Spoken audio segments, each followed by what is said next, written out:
kalau kurang urea itu seperti apa bentuk daunnya.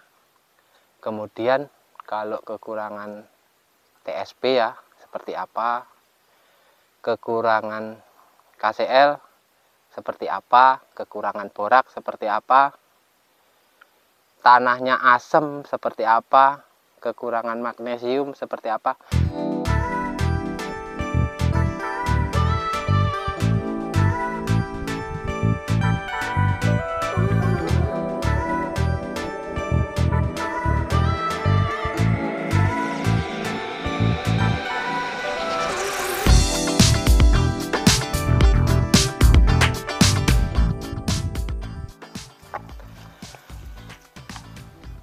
Assalamualaikum warahmatullahi wabarakatuh. Waalaikumsalam warahmatullahi wabarakatuh.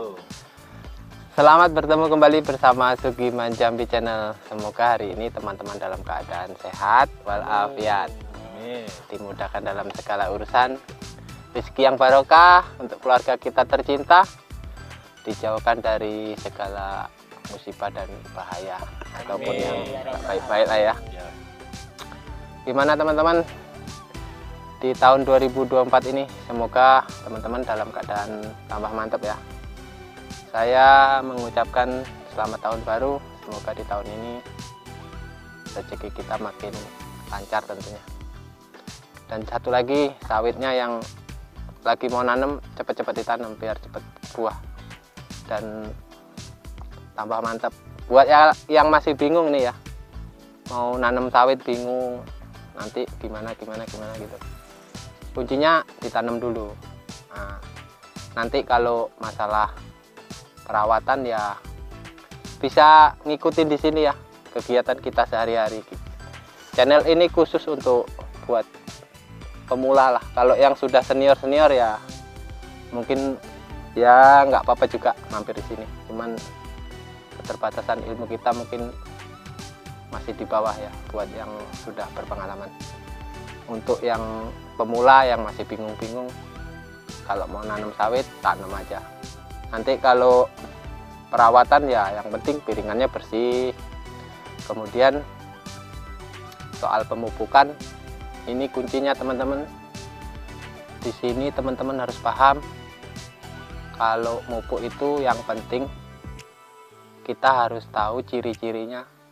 Kalau kurang urea itu seperti apa bentuk daunnya. Kemudian kalau kekurangan TSP ya seperti apa, kekurangan KCl seperti apa, kekurangan borak seperti apa, tanahnya asam seperti apa, kekurangan magnesium seperti apa. Sebenarnya ini bisa dilihat ya dari bentuk batang, terus dari sekitaran piringan itu bisa dilihat dari bentuk daun, batang, dan rumput bahkan itu bisa kita deteksi sebenarnya tanah ini kekurangan unsur hara apa. Nah, di sini penting ya teman-teman. Tapi sebelum itu buat teman-teman yang baru menemukan channel ini, subscribe dulu, juga like, komen, itu penting ya buat mendukung channel kita supaya lebih berkembang dan tentunya tambah bermanfaat buat yang lainnya. Gini ya teman-teman, kalau yang kekurangan nitrogen atau urea itu kita bisa lihat dari daunnya. Itu daunnya pasti pucat teman-teman, pucat seperti inilah. enggak, jadi pucat pucat aduh kacau. Jadi pucatnya itu hijaunya itu nggak kental teman-teman, nggak kayak gini. Ini kan hijaunya kental nih teman-teman, berarti ini ureanya masih cukup. Kita nggak usah terlalu jor-joran untuk memupuk urea atau ZA, jadi cukup untuk ngimbang-ngimbangin aja biar kandungan nitrogennya itu nggak down gitu. Jadi kalau udah hijau kayak gini, ureanya setel-setel aja, nggak usah kelebih-lebihan, nanti pelepahnya malah patah-patah. Nah, di sini ya, ini ada cuplikan seperti ini gambarnya ya. Ini kan pucat ini daunnya. Jadi ini ciri-ciri kekurangan urea. Teman-teman bisa pakai urea, bisa juga pakai ZA atau pakai NPK yang N-nya tinggi. Nah, kemudian untuk TSP fosfat ya, itu biasanya bentuk batangnya itu mengecil teman-teman, mengecil, semakin lama semakin kecil gitu. Nah, itu ciri-ciri kekurangan fosfat. Nah, pada saat tanaman seperti ini, teman-teman harus pakai TSP atau SP36 atau pakai NPK yang kandungan P-nya tinggi. Nah, ini catatan ya.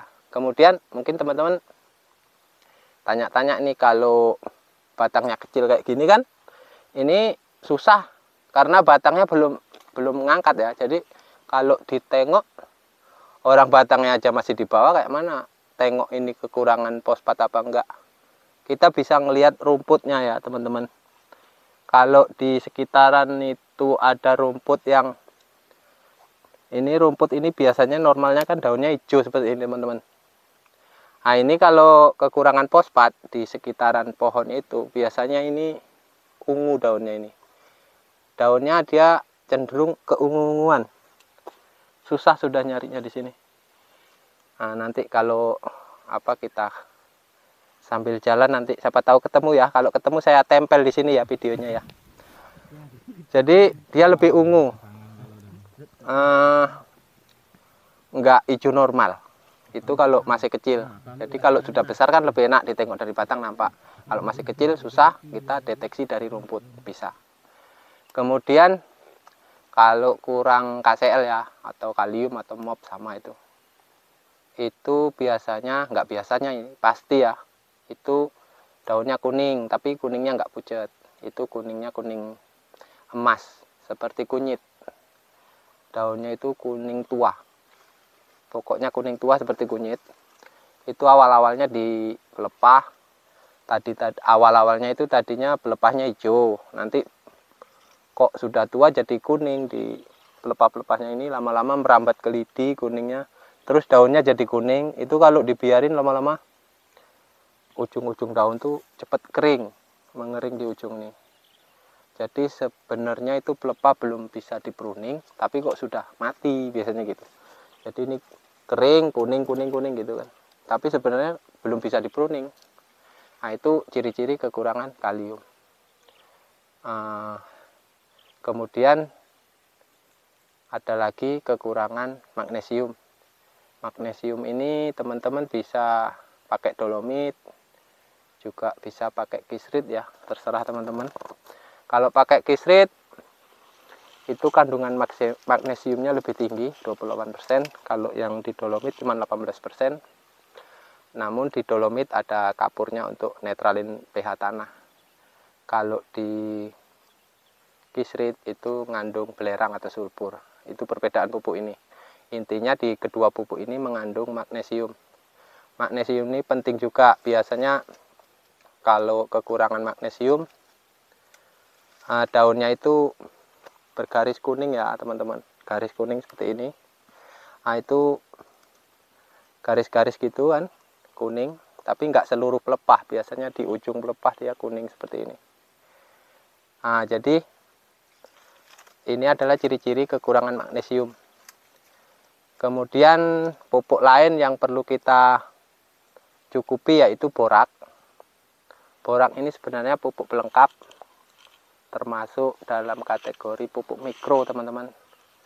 Cuman borak ini sangat penting untuk sawit karena apabila kekurangan borak itu daunnya akan keriting-keriting dan cenderung keras gitu teman-teman. Kalau kita remet itu suaranya seperti kerupuk teman-teman, kerupuk-kerupuk gitu ya. Nah, di sini kekurangan borak karena borak ini juga selain menyempurnakan pembentukan daun untuk proses fotosintesis, juga borak ini membantu penyerapan pupuk MOP atau kalium. Jadi kalau boraknya kurang, otomatis penyerapan pupuk MOP-nya juga nggak maksimal. Kemudian borak ini juga membentuk lendir pada bunga betina. Jadi kalau dia boraknya cukup, bunga betina itu kalau keluar dia permukaannya itu basah, berlendir. Jadi saat bunga jantannya datang, itu lengket di bunga betinanya. Nah, itu juga membantu penyerbukan tentunya. Saya kira cukup sekian dulu ya. Semoga ini bermanfaat buat teman-teman petani sawit pemula khususnya ya. Sehingga saat aplikasi pupuk, kita tidak salah membeli. Dan satu lagi yang penting, jangan sampai beli pupuk palsu. Oke ya, semoga hari ini menjadi hari terbaik dan tanamannya tambah mantap-mantap. Assalamualaikum warahmatullahi wabarakatuh. Waalaikumsalam warahmatullahi wabarakatuh.